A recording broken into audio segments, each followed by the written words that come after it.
Hello respected viewers, it's George from Ireland. So here I am in Datchet, United Kingdom, and for my money it's one of the prettiest villages in the realm. So here we are, hard by the River Thames, and you can see the pleasure cruiser paddling by.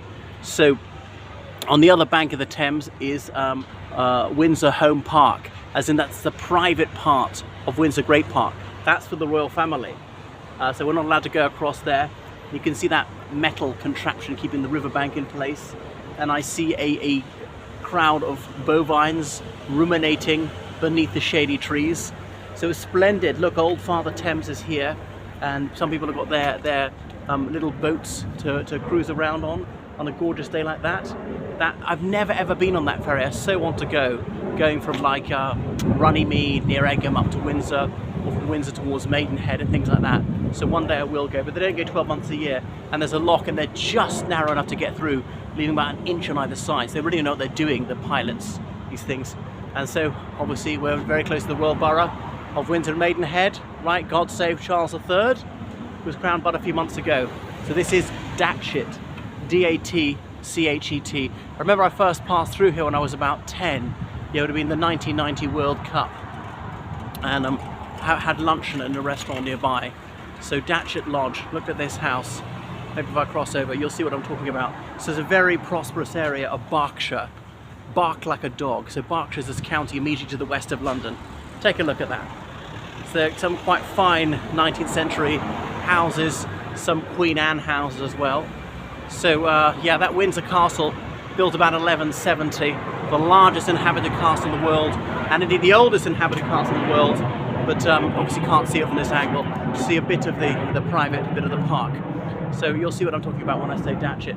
And you get an idea of the size of their garden from that wall there, whoever lives here. So it's a very upper middle class town. It's tranquil. It's got this splendid verdure, and obviously it's deeply soothing to look out onto water, therapeutic. People pay a premium for it. So you see these well-appointed, handsome houses, roomy too. But you know, very close to Heathrow Airport, forgive me, and get on the choo-choo, get to central London, Waterloo Station, 40 minutes. You'll see what I'm talking about. And so there are quite a few Swiss restaurants around here. So everything you could need. Perhaps a bit twee for some, very middle-aged and middle class, upper middle class at that.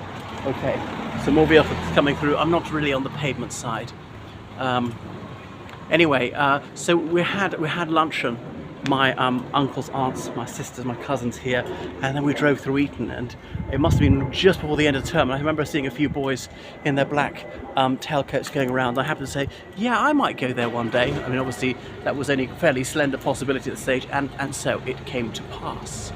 Okay, so you get an idea of what Datchet is like. But there's very little in Datchet besides a few restaurants. If you go out for entertainment, just a few corner shops. I'm not sure it's got so much as a supermarket. It does have a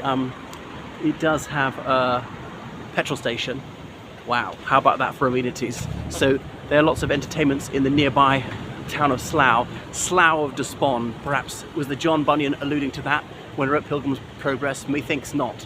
But you may know John Betjeman's famous screed, the poem he composed in the 1930s, "Come Friendly Bombs Fall on Slough," which was precedent because Adolf Hitler answered his prayer just a few years later and bombed the town. Not too much. And look there, Southwest trains taking off towards Windsor Eton Riverside, which is the end of the line. Windsor's a smallish town, maybe 10,000 people, but it's got two railway stations. Windsor and Eton Riverside, the other one is Windsor Central, which you can only one stop to Slough. That's at the end of the line. It's like a monorail. It used to be much bigger. You can see when you go into that shopping centre around there. There used to be several platforms and all the rest of it. See how this level crossing,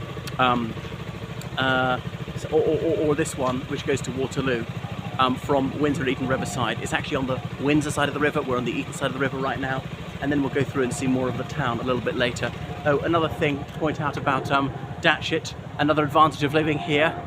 If you're a criminous sort, you could gain a little bit of advantage if you're a chiseling little crook, because look, here I'm on the railway platform already.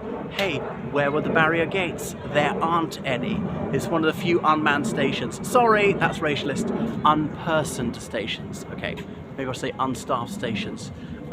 So people might get on here and get off at Raysbury. There's also no gate, but you know, going on 2 stops is not going to be an enormous advantage. 85% of stations have got barrier gates, but if they consider it not worth it because the number of passengers getting off is exceedingly low here.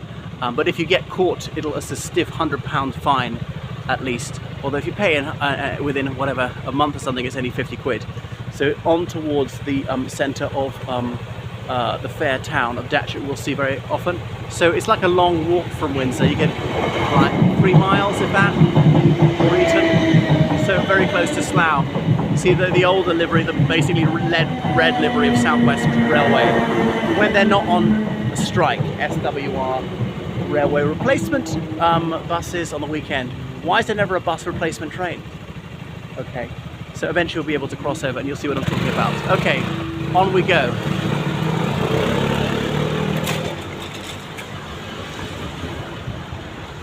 So I remember when I was a schoolboy, this place was about 5 antique shops in touch of a town, all of them run by gay couples. Not that I'm saying that contumeliously. Okay, get your hair cut here. But oh, you might say, it's like so many places in the home counties. You'll see the mock Tudor architecture. So you see the big kite from Heathrow Airport. Why do I keep calling it Windsor Airport? And as an American tourist once said at Eton, why did they build the school so close to the airport? All right, formerly like a Second World War air base.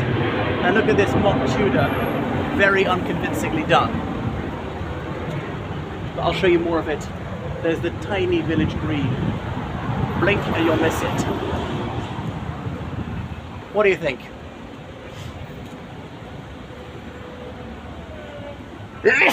Trying to be a bit old world. Okay? So not bad. A very safe place. I think very, very low crime. So the people here, they're often working in the financial sector, in PR, things like that, going into London to do whatever they need to do. And small enough to have a sense of community, but you know, close enough to get away, do anything you want. I mean, you can judge by the quality of the cars. You can see that obviously it's a fairly well-off town, but obviously pricey. And it's very close to the open countryside as well, if that's your bag. So just a few miles north of here, we get into Buckinghamshire, because traditionally the Thames was the boundary, and one side was Berkshire, the other side was Buckinghamshire. Then in 1973, the United Kingdom began shifting the county boundaries around, has never stopped. But anyway, currently this is in Berkshire, as is the other side of the Thames, but very close to Surrey. Okay, so it's a very long, thin green. I'm not sure which counts the green, which doesn't. Oh yeah, the street sign says The Green. And you say the church over there. I learned to drive going around here. If I've got it right, that was the restaurant. That was the one in. I dined in age 10, more or less looking over the, well, overlooking the road like that on a rather sharp corner, almost a hairpin bend. Anyway, and on this way London Road, but you can kind of get to Slough that way. So we're 20 miles from central London. Okay, so the Stag, this pub, and another tiny sort of cafe thing called the Bridge. So not that much 20th century housing, you get the idea. What do you think? Would you like to live here? But if you found it rather dull, you could easily get out. So that is Datchet. There was a crazy woman we used to call Batchet from Datchet. And it's got the non-phonetic spelling. Anyway, it's rather gloomed over, as someone little used to say. So I will skedaddle before it starts to pour.